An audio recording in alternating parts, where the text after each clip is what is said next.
The EP Podcast. Heard everywhere podcasts can be found, and always at theeppodcast.com.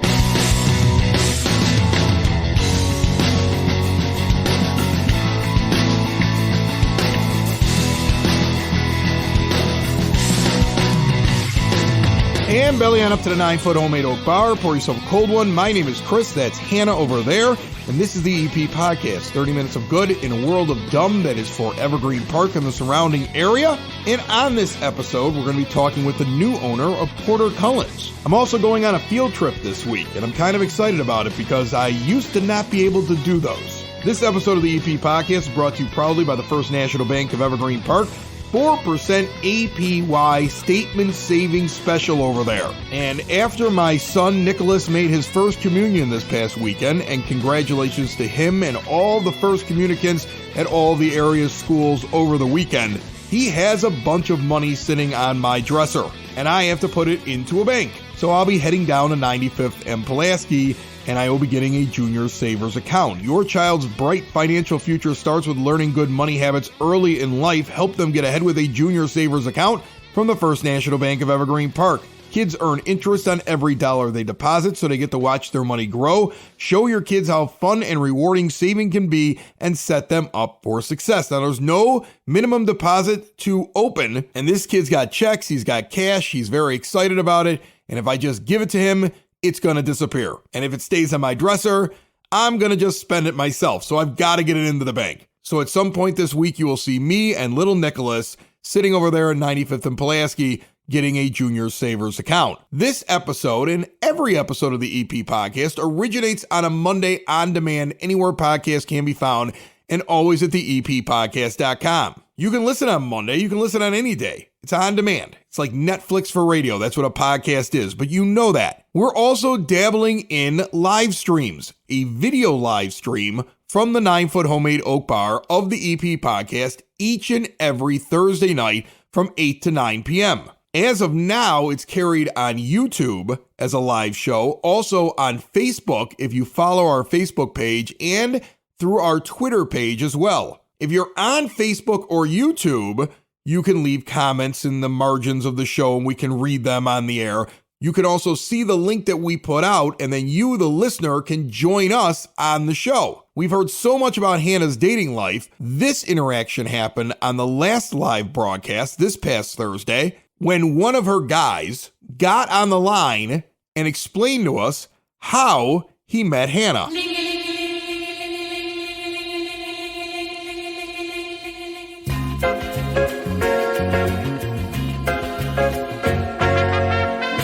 Okay, so you met him once. Yeah. Was this, can I get into this or no?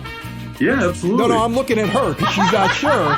She's sitting there. Like, the funny thing about Hannah is she's like, my whole personal life's going to be on live stream. And I'm like, yeah, that's what happens. It's one of the risks I take. Okay, so is this something where it was an app? Did you slide into her DMs? How did this work? So the very first time we met, as you know, women love men in uniforms, correct? For the most part. That is true. What kind of uniform you wearing there?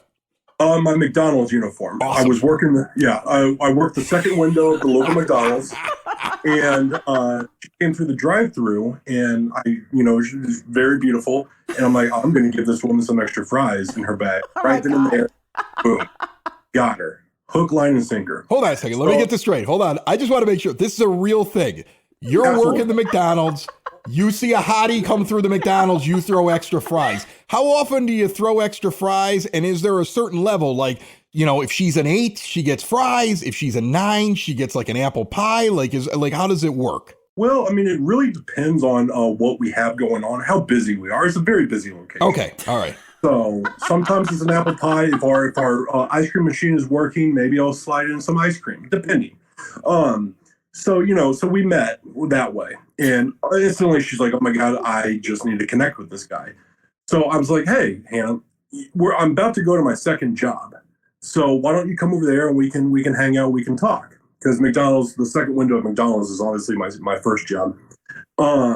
So she's like, all right, I'm not doing nothing. So go to the second job, give you the address. Yes. And, walk in, and I actually own the business that I work at for my second job. I'm a business owner, small business owner. And everyone has heard of Chippendales.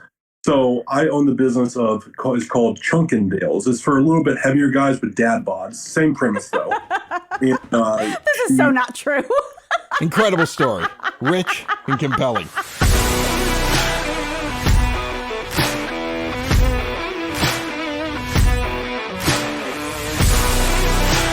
All right, now this is fun. I've been in Porter Cullens a bunch of times, but I've always talked to the same people whenever I check in on what's going on over here. And now Kirtan Gandhi is the new owner, and you are the most requested guest that we've had in a couple of months, where people want to know what's going on and who's in charge now over at Porter Cullens. And you've stepped in, and you got this beautiful place there on 99th Street. Welcome to the show. How are you? I'm doing great. Thanks for having me. I appreciate it. First restaurant? Yes, actually, it is my first restaurant. So why Porter Cullens? I'll jump right into it. Like, why did you say, this is a place I want to invest in, I want to run? I mean, I like the place too, but I didn't come over and try to buy it. So I've always loved people. I love hosting. I love making sure everyone has a good time. And one of the things that I love about Porter Cullens is it's in the community, and I love community. I love talking to the folks within the community, hearing what they like, what are some things that they want to be able to see, something new. And when I met Jerry, Dory, and the McGraths as well, and it was just, it felt so perfect, right? You were right in the middle of the neighborhood. You're in the hustle and bustle of everything. It's pre-established. Everyone loves the food. Everything is made fresh here. Nothing is frozen. And it's a beautiful building. They've done a fantastic job here. So it used to be a butcher shop, you know that? Yeah, it used to be a butcher shop. My dad used to get his Thanksgiving turkey here and his Christmas ham and everything else like that. Then they turned into a pub, and he didn't really complain. Yeah, of course not. Why would you? We're here all the time. Get a good pour of Guinness and some egg rolls, and it's not such a bad place after all, right? No, we'll take it here. But it is unique. It sits right in the middle of a neighborhood. Yeah. This isn't like on a main street, although every once in a while you get people who aren't from Evergreen who drive down it like it's 95th Street. But generally, this is it's a quiet street. You got schools that are all around the area. You got Southwest Grammar Schools right here on the corner. You got Brother Rice and Macaulay. You also have St. Xavier around the corner. And you've got a neighborhood here in the Southwest Quadrant that's pretty tight-knit. And so you sit right in the middle of that. What's your feelings when you look around and say, well, I have this really cool pub, but I also have a community that sits right on top of it? Stewardship, right? You want to be a good steward of the community. And I you ask how I feel about all of those things. I feel so much gratitude. It's not every day that you walk into a place that you purchase that you have an audience that's so willing to be supportive, and you don't want to do things that are going to mess with the flow of the community. You want to add to it. You want to be a part of the tapestry of it. And that is really the goal I have for Porter Cullens, is how do we continue to be good stewards in the neighborhood? How do we continue to help grow the neighborhood? How do we make sure everyone is comfortable in the neighborhood and they feel like they have a place to go whenever they want a good meal, whenever they need a drink, whenever they need someone to talk to? I'm always willing to have a conversation, by the way. I noticed that. I bumped into you last week, and I was like, I'm going to go down there and see if I could meet him and ask him if he wants to come on the show. And I was in here just before we started talking, and you were finishing up talking to somebody else. You're stopping at like every table. You're a very talkative guy. I think that personality is going to pay off for you here.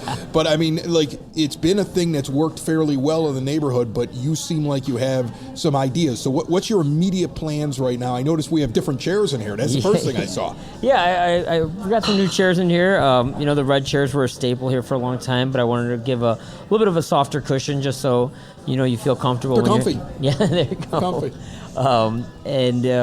Getting some new bar stools as well. So, you have a little bit, a place to sit where you feel comfortable, can stay there for a couple hours, have a good time, talk with your fellow neighbors. Additionally, we're going to be building out the outside as well. So the patio, I'm getting all new patio furniture. I'm working with this. I have to work with the city to get a pergola put up as well. We will be redoing the facade of the building as well, so that, and we are soliciting a local artist to paint a mural as an ode to Evergreen Park. Oh, really? Yeah, and and to our first responders. We've had a few local artists on the show to be very excited to hear about that. Yeah, absolutely. So we are looking to do that as well.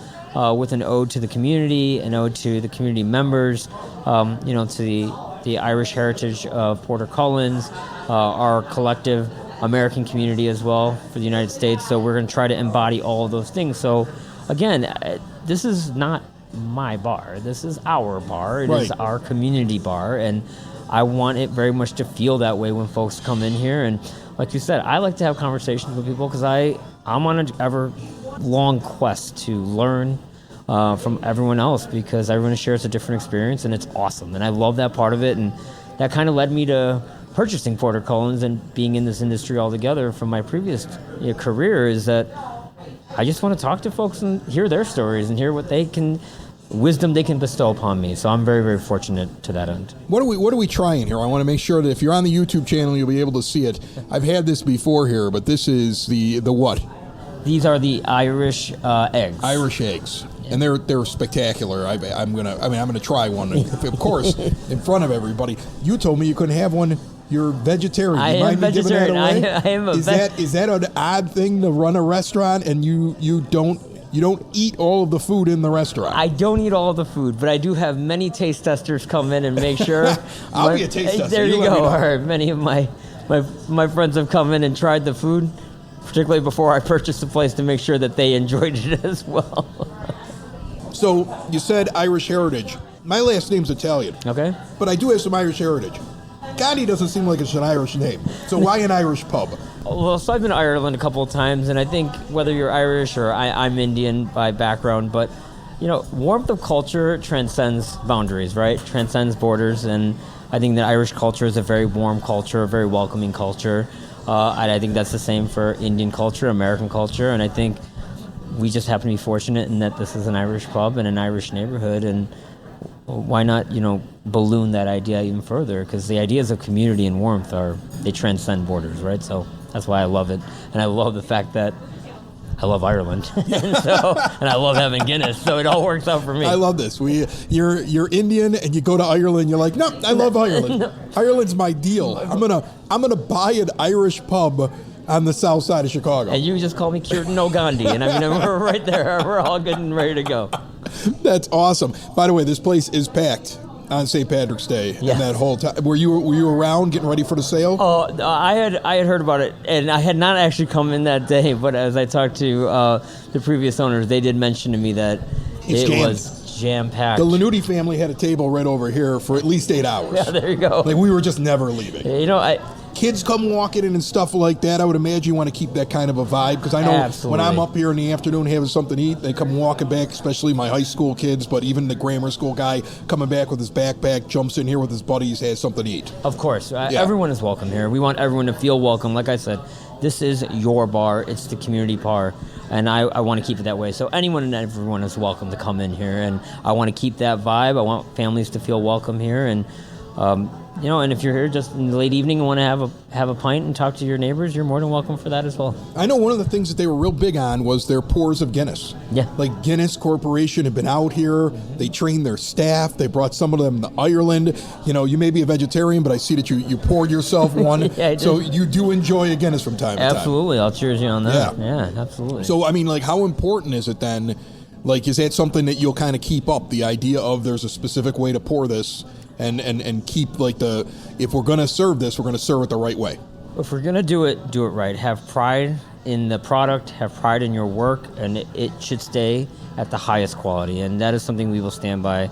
I think the one great thing about Porter Cullens, one of the many great things about Porter Cullens that the previous owners have done, everything is fresh. Yeah. Everything is made specifically the way it's intended to. And we want to keep that going, and I don't ever intend on changing that part of it. Yeah. Well, I hear your background as somebody who's vegetarian, and I know that that's kind of a thing now. We have a vegan chef that is from Evergreen that we've recently featured on the show. Will we see any menu additions, changes, anything like that? So the core menu will stay the same, but we are going to be doing seasonal specials. We will have different types of sandwiches. For example, this week we're doing a caprese sandwich, which is not been done before with the homemade pesto. That is a vegetarian, but you can get it with chicken. So you will start to see that. You will see additional ideas around pairing menus. So where you have a seasonal dish, for example, a ceviche, and we'll pair it with a refreshing cocktail for the summertime, right? And then, a light item, a savory item, a hearty item, paired with a drink. So you'll see new items, but you need not fear. The core item, the shepherd's pie, the egg rolls, everything is staying. All those things are staying. So our menu is intended to be additive. And if the community has a very strong response and they really enjoy it, we will make it part of our permanent menu. One of the big things that I've noticed, I do the EP podcast, I do a bunch of other shows, I do Southside Pod. Southside Pod, we do a lot of traveling around to nearby breweries, distilleries. I mean, you've got a couple of them over here in the Beverly neighborhood, Horse Thief Hollow, sure. Open Outcry. You got Blue Island Beer Company not far away in Blue Island. There's One Allegiance out in Chicago Ridge. I mean, you could just stretch out and find breweries everywhere. Thornton Distilling is making all kinds of different spirits and stuff. How much local will we see here at the bar? Absolutely. So I think we will keep our core products. Obviously, we'll have our Guinness, our Miller Lite, our Southside Water, as a lot of people affectionately call it. But we will be working with local breweries. We do want to bring it in, but we want to ultimately provide what the community is looking for, right? So we want to support our fellow businesses. Obviously, we want to keep our community strong, but then beyond that, we also want to think about what do our customers want. So, I say that to all of our customers here. If there is something that you're jonesing for, there's no idea too small or too large to bring forth, and I will do the things in my power to bring those to life. So whether that be a local brewery, a distillery, or a menu item you'd like to see, I'd be happy to try to make those things happen. He's here too. Every time I pop my head in here, this guy's running around. Okay, you're going to meet him if you come walking in the door. What did you do before this? Were you in the restaurant world or no? No, I was actually a management consultant, which a lot of folks are like, what does that mean? Well, you had something to do with running businesses. Businesses, right. Yeah, you need to know how to do that to run a restaurant. Right. It seems like one of the more difficult ones to run. Yeah, no, yeah.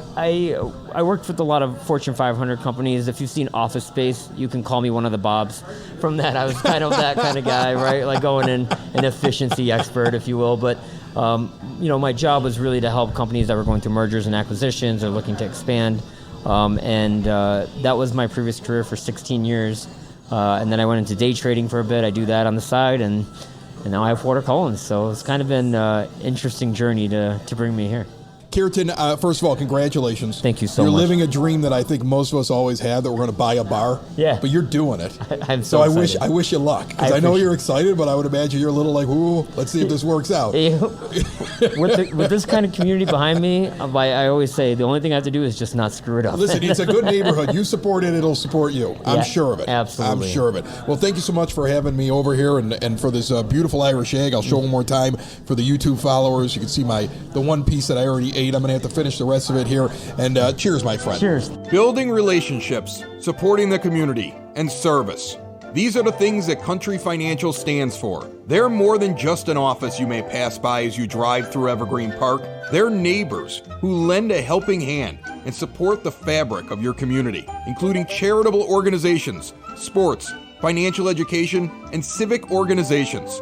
And since Country is already your neighbor, they want to get together and chat. Call your local Country Financial representative, Mike Thauer, today at 708-425-1559 to talk about the things that are important to you and how he can help you protect them. Dr. Usher, huh? Dr. Usher. He says drusher.com. He knows exactly what he's doing. He put his website right up here with his name. That's amazing. I gotta make that cheddar, baby. I like it. Well, what are you a doctor of? Are you a medical doctor? Or are you a doctor of funk? Like, what are you a doctor of? I'm a doctor of love, baby. That's great. I'm a psychologist. Oh, you're a psychologist. All right, so here, you can help me with this news story. This is perfect timing, okay? Oh, God, here we go. First of all, did you ever watch The Office, Dr. Usher? The American version with Steve Carell and all those guys. Yes, I hated it, but I still would watch it for some reason. How do you hate The Office? So, do you remember the episode where Michael's in the car with Dwight and they're using the GPS and they follow the GPS perfectly and drive right into Lake Scranton? Why would I remember an episode? Well, I remember that. Okay, so obviously I'm a bigger Office fan. The reason I asked that question is that was something that was funny on television. It actually really happened yesterday.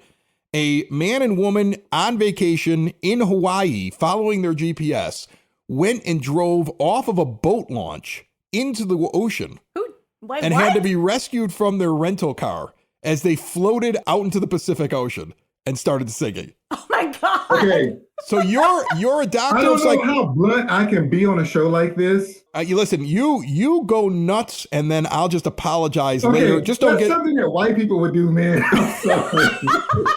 I'm gonna look at the picture real quick. I'm just gonna I mean, I'm sure there's a picture of them here, and yes, they appear to be white. There you go. Yeah. Everybody in the picture's white. Okay. Well. Okay. So psychologically, there's no explanation for that, right? I mean, that's why I brought that call up. it whiteness. Just whiteness. That's what. Whiteness. That's great. That's great. You know, I'm white. I've never driven into the water. No, you're cool, man. I like you. I like your voice. I mean, you got a good radio voice. I will tell you. Can I tell you? Since we brought up that there are dumb white people and there are smart white people, and he likes my voice, I will give you something that you might get a kick out of. Okay. When I was a 911 dispatcher, the amount of times that I would have a black police officer come up and be shocked that I was the guy on the other end because they were all convinced that I was a black guy. It would happen all the time. All the time. Dude, if I call 911 and heard your voice, I'd be like, if I was gay, I'd be like, hey, dude, can we go out?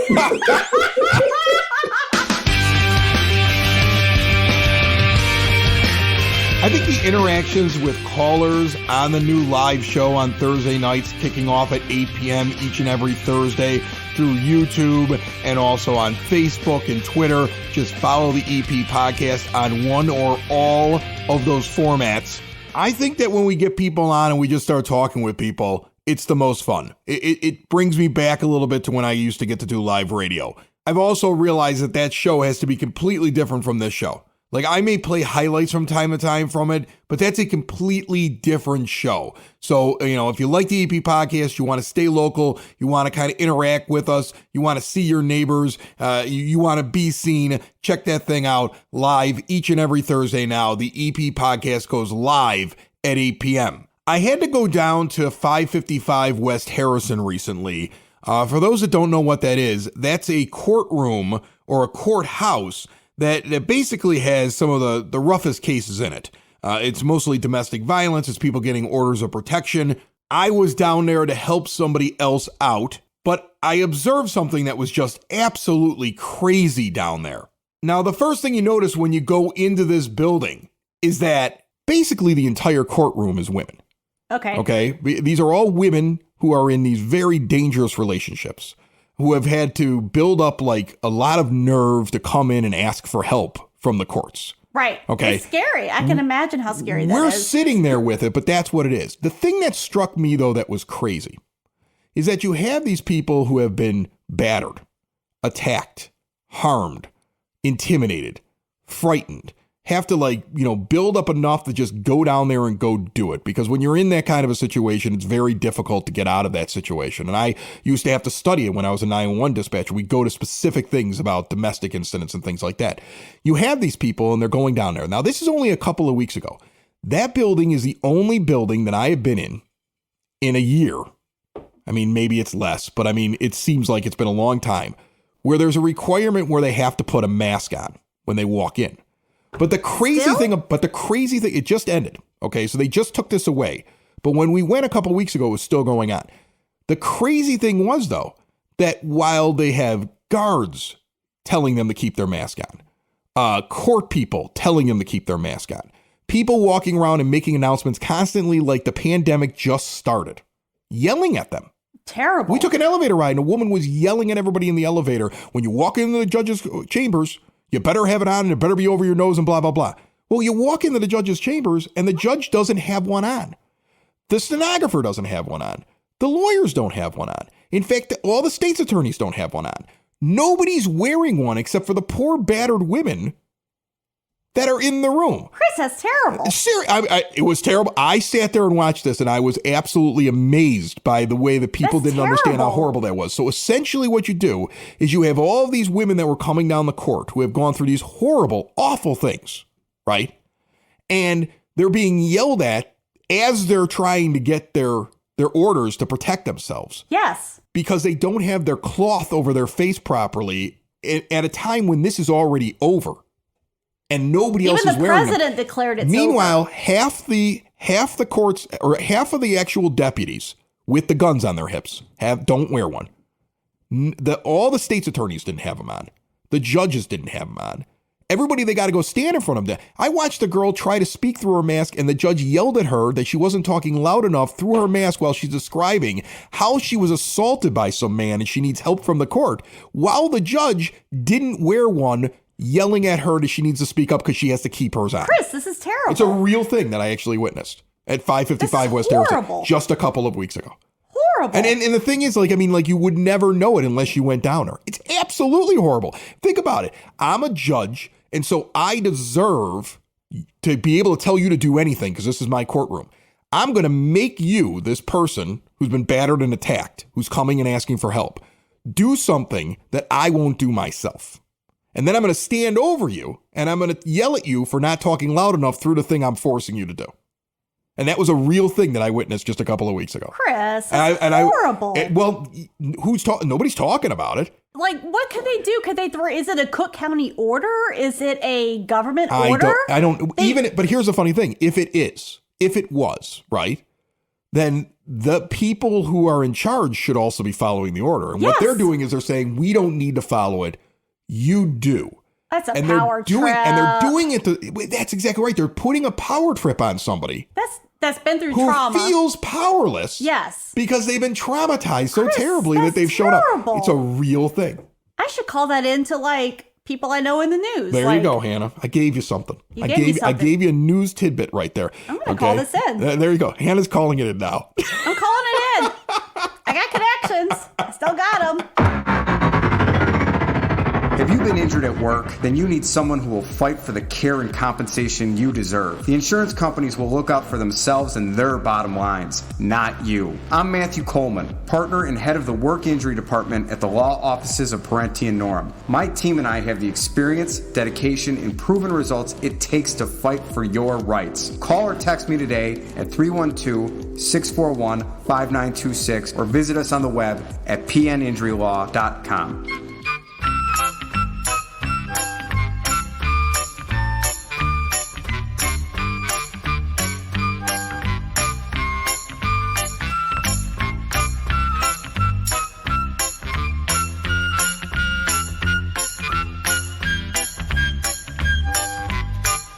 It is now time for your EP podcast, Word on the Street, brought to you by Cool Clouds Vapor Shop. Quitting smoking is hard.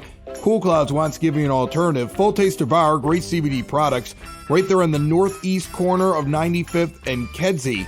See all they have to offer at coolcloudsvapor.com or stop in and see them, 3148 West 95th Street.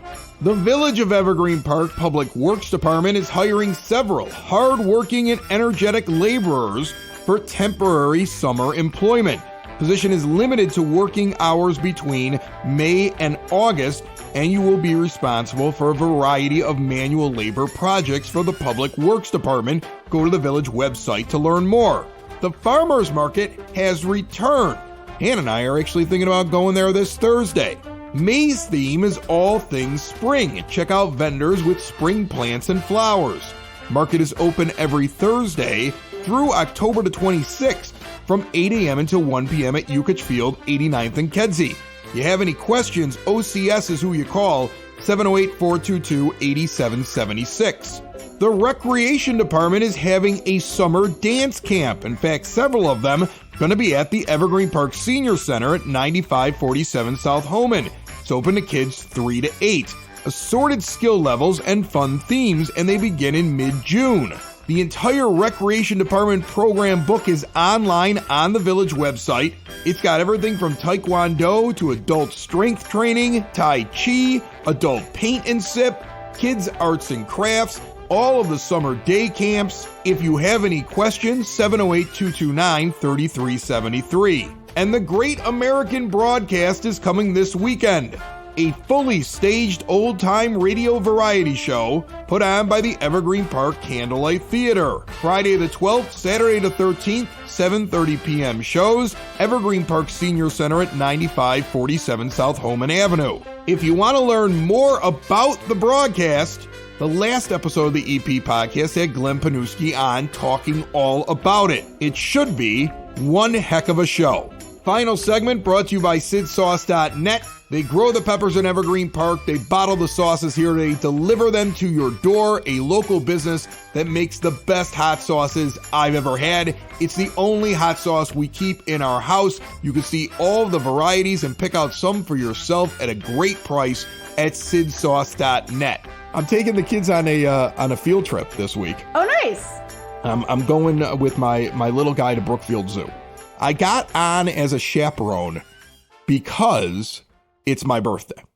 So like Erica, I said I wanted to be a chaperone, and they haven't let me be a chaperone over at the school in a while. Okay, the last administration I was done after I was a chaperone. I'll tell you why in a second. But I was booted. I think I remember this story. I was story. booted off the list. I was booted off the list of chaperones, like unofficially. I wasn't told I was off, but I was off. Okay, but I'm back on now, and Erica wrote like it's his birthday. So when they figured out the chaperones, the teacher was, of course, oh, well, we're gonna have Mr. Lanuti because it's his birthday. So I got myself back in. I got myself in trouble before I tell you about well, we're going to Brookfield Zoo. There's really nothing else to say there. I got myself in trouble though a couple years ago. Because I went with the older kids. Yes. And I went on a trip, I want to say to Springfield or something like that. Yep. And older kids can be a little obnoxious. And the problem was, I remember that day vividly. Me and a guy who's a police officer in the neighborhood are the two male chaperones. Our kids are girls. We have our daughters in there, right? Now, girls generally are far less obnoxious than boys. I know some people might not be able to wrap their heads around this. Like, let's say I'm pretty obnoxious. Let's say you only have boys. Right now, you're very mad at me for saying that. But I have a boy and I have a girl. And while she can be obnoxious, there's nothing like the level he can get to when he's rolling. When he's rolling with his male friends, he gets even crazier. And so, I got stuck for the day because I was a male. And the police officer father got stuck for a day because he was a male with all the boys.